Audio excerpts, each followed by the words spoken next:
Now to our continuing coverage of the execution of death row inmate Kevin Underwood. He died from lethal injection this morning at the state penitentiary in McAlester. Fox 23 anchor Rick Marinon was a media witness as Underwood was executed for one of the most gruesome crimes in modern Oklahoma history. Rick reports on what he saw and why the family of the little girl Underwood killed 18 years ago says they finally have closure.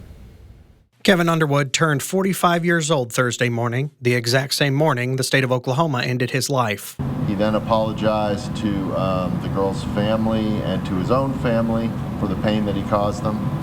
And then he added, the decision to execute me on my birthday and 6 days before Christmas was a needlessly cruel thing to do to my family, but I'm very sorry for what I did, and I wish I could take it back. Kevin Underwood abducted, killed, and then mutilated 10-year-old Jamie Rose Bolin in 2006 in Purcell. Investigators at the scene said he was preparing to eat her body as part of a cannibalistic fantasy. Inside the execution chamber with me and 4 other reporters was Underwood's family, including his own mother. In a separate viewing room was Bolin's family. This does not bring our Jamie back, but it does allow the space in our hearts to focus on her and allow the healing process to begin. Joining Bolin's family was Cleveland, McLean, and Garvin County District Attorney Greg Mashburn, who prosecuted the case 18 years ago, who said while it was a long wait, the family knew it would be well over a decade before the closure they sought would come. The death penalty in Oklahoma is reserved for the worst of the worst. And this case was exactly that. Mashburn said because of recent complications with the Pardon and Parole Board not having enough members, Bolin's family was concerned they would have to wait even longer for the death sentence to be carried out, something they've wanted since Underwood was first arrested 18 years ago. When you have this process, you have to let it play out, and because you want it to be a fair system.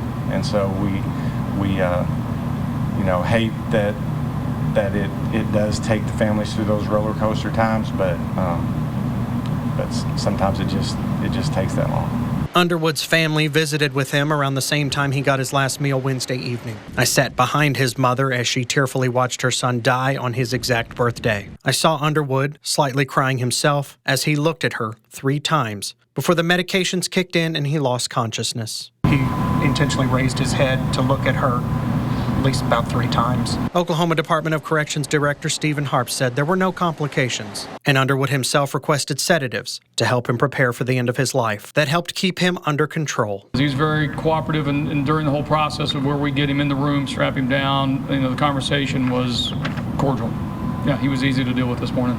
This is the 4th and final execution of 2024 that the state will carry out. In McAlester, covering news that matters, Rick Marinon, Fox 23 News. Oklahoma Attorney General Getner Drummond was also in one of the viewing rooms and had insisted Underwood be put to death before Christmas. He said in a statement, quote, "Justice for Jamie finally was served this morning with the execution of the depraved murderer who took her away from her family and loved ones." He added, quote, "I pray that Jamie's family and all who continue to mourn her loss find a sense of peace after today's action."